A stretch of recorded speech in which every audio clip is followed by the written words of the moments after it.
What's Gucci and Coochie? It has been 24 hours since we've seen the first gameplay for MK1. And I kind of want to talk about my thoughts. I've let things simmer. I didn't get too wrapped up in the hype and just be like, oh, this is the greatest thing I've ever seen.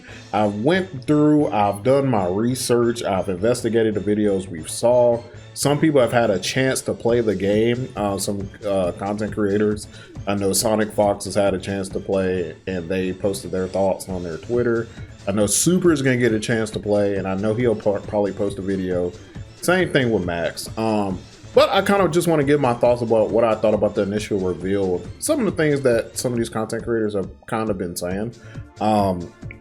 First things first, I really like what they're doing with the gameplay. I keep seeing people say MK11 2.0, and the reason people are saying that is because some of the animations do look similar to MK11, and you can kind of tell that some assets from MK11 were used in this game, and that kind of makes sense.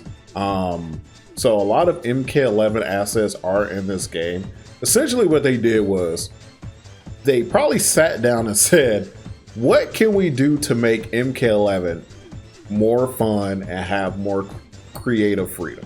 I've always said Mortal Kombat 11 is a solid game. The problem with MK11, the biggest issue with MK11 is it has really bad defensive mechanics and there was a lack of like combo creativity.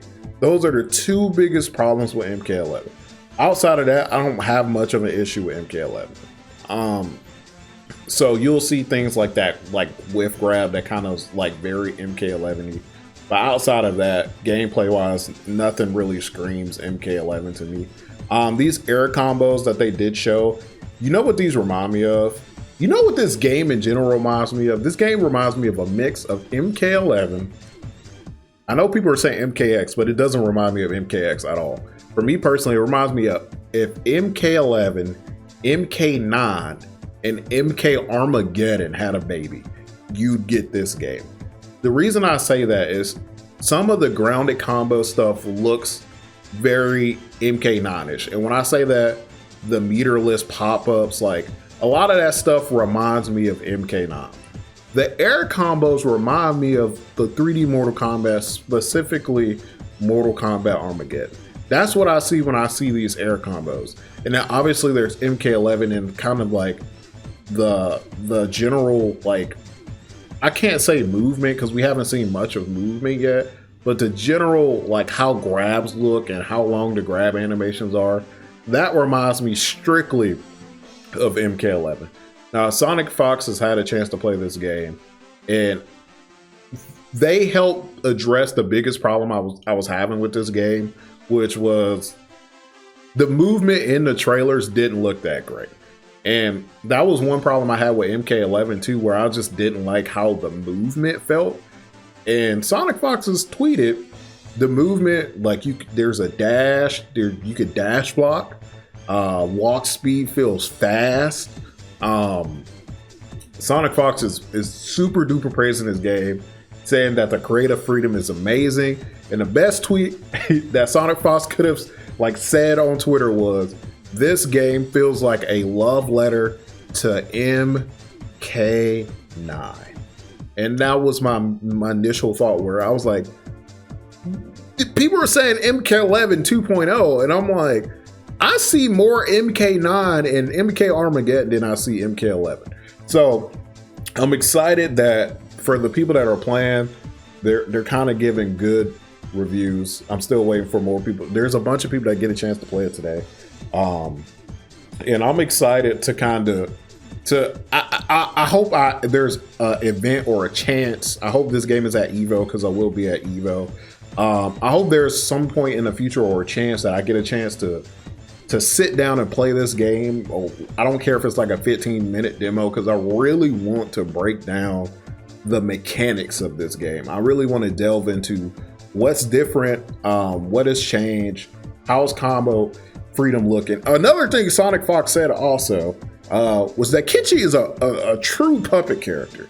Kenshi has always been defined as a zoner, but Sonic Fox says Kenshi feels like a true Zato-like puppet character, and that makes me excited to hear. So Gameplay wise, I think that was everybody's biggest concern, was that we were really just concerned about how is MK1 gonna play. We knew it was gonna look good. We knew the story is gonna be fine. We knew all of the extra stuff that NRS game does. Like, they do that part really well. And to see this gameplay, to see these air combos, to see these combo extensions, to see these characters have personality, right?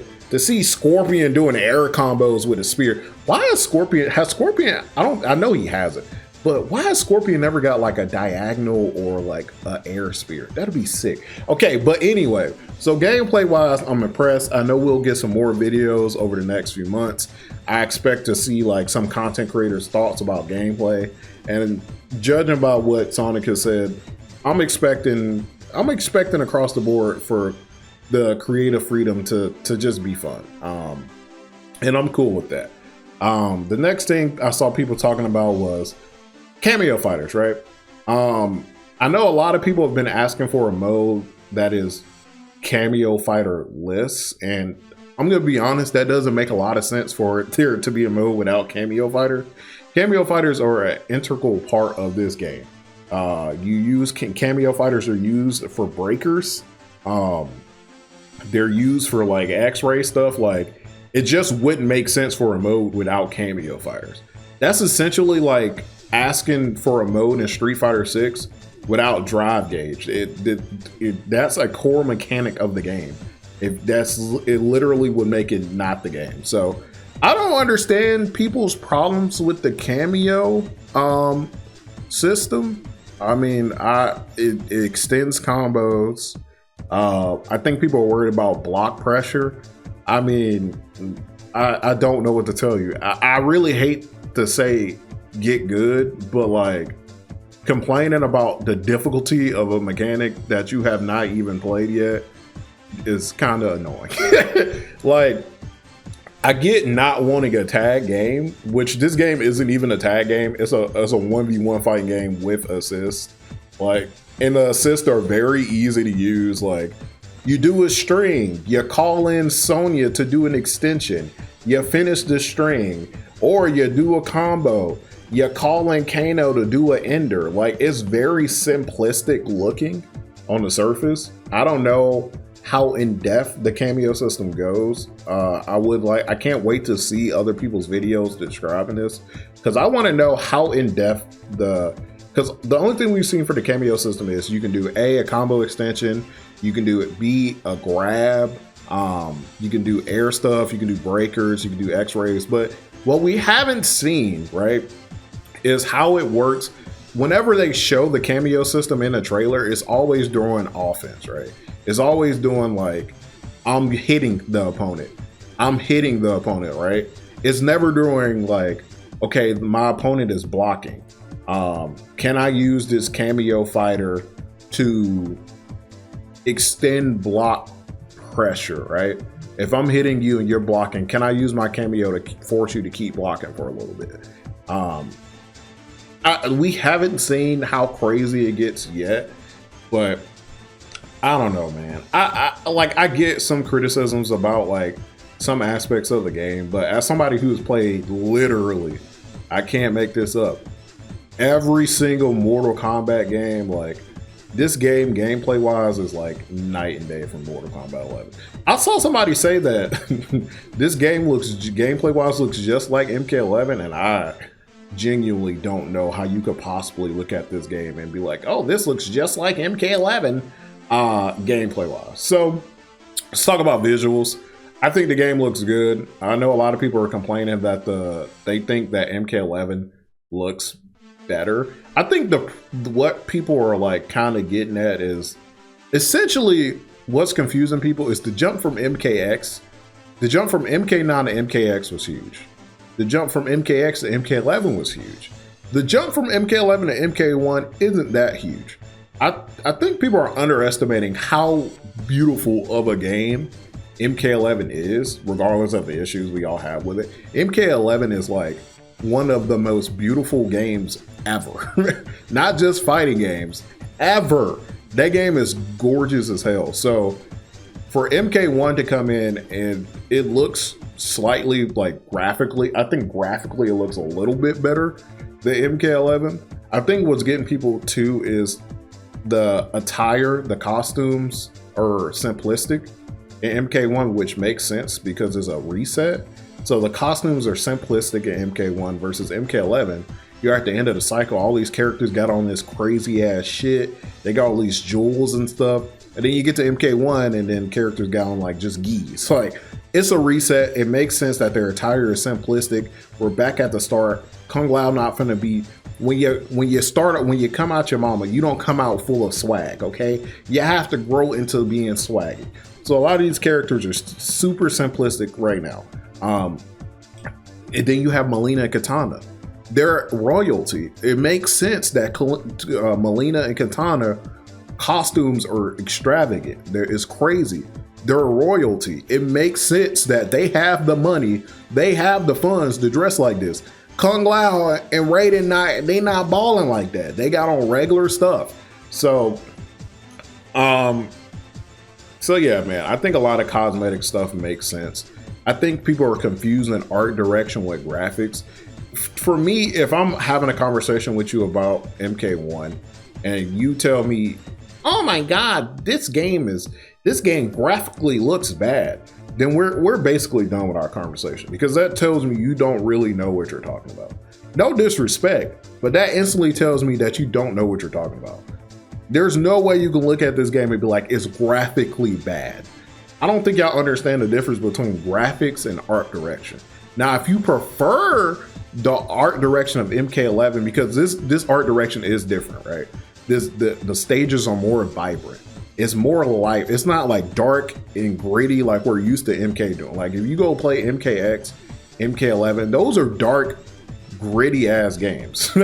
This game isn't dark and gritty. There's colors, there's life. It reminds me the difference between Injustice 1. If you go play Injustice 1, that is a dark and gritty fighting game. And then you play Injustice 2 and you have all these colors. MK11 or MK1 has a bunch of colors. It's not dark, it's not gritty, it's bright. So a lot of people, when you say you don't like graphics, what you actually mean is you're not a fan of the art direction of the game, which is fair. If you're not a fan of the art direction, you prefer the dark, gritty art style of MK11 and MKX, I can't fault you for that. That is a very logical, and that's an argument that you can have, right? I don't agree, but you're more than welcome to not prefer a specific art style. But to just say the graphics are bad is a stupid argument. That don't even make sense. You don't even know what you're talking about. You just can't look at this stage and you're just gonna tell me these graphics are so bad. Now, if you're talking about character animations, like how characters move, the animations of a character, then we're having a whole different conversation. But I think a lot of people don't know what they really mean when they're trying to critique games, but that's okay. That's what I'm here for. I think the game looks great. I do think animations can still look a bit rough. Hopefully we see some smoothing out. Like, I think off the top of my head, I thought Johnny looked a bit rough animation wise. I thought Kung Lao looked great though. Kung Lao, Katana, and Mileena and Liu Kang, they looked fantastic. I think Johnny was the only character that I looked at and I was just like, okay, Johnny, he's looking a bit stiff. Johnny's looking a bit stiff. But I'm gonna take that as Johnny might not be 100% done, and he's gonna get some smoothing out. But Mileena, Katana, Kung Lao, Kenshi, oh my god, Kenshi looked good. Kenshi looked really smooth. Animations look great. I think Johnny was the only person I saw, and I was just like, okay, his animations looking a bit rough. But overall, I was very impressed gameplay wise. There's things that I really like. The things that I was concerned about is I'm still a bit concerned about movement. Movement seems a bit off, or at least from what we saw in the trailer. I won't say off, but we didn't really get the showcase of how fast these characters can actually move. We only got like 3 minutes. and it was mostly just showing off like, hey, you can do cool stuff in this game, which I appreciate. But we didn't really get to see how good or bad movement is. But I was impressed gameplay wise. I know a lot of people have criticisms about the cameo system. Like I'm gonna be real. I don't know how to sympathize with those people, because I don't understand how you hate a mechanic before you've tried it. But you know, regardless, I really hope I get a chance at some point to play this game. I would love to be able to showcase this game for the channel and kind of give my thoughts. Being a person that has played every MK game, I really want a chance to just get my hands on this and kind of delve into what has changed. And I don't know, I just want a chance to get my hands on this game. But I was very impressed with the showing that we saw from MK1. Characters look fantastic, stages look insane, gameplay looks nice, combo opportunities. I like the cameo system so far. I still want to see what else the cameo characters can do. Is it like MK11 where they just kind of like, I flick the stick and they do something? Like, I want to see a lot of stuff. And first of all, 10 out of 10 for Striker even being a good thing, okay? Striker existing is crazy. So let me know what y'all thought about the gameplay trailer. That's kind of my final thoughts before we start getting into actually seeing more stuff and eventually getting a combat cast, which I'm sure we're going to get one very soon. So as always, pass class, don't eat ass. I'm out this bitch.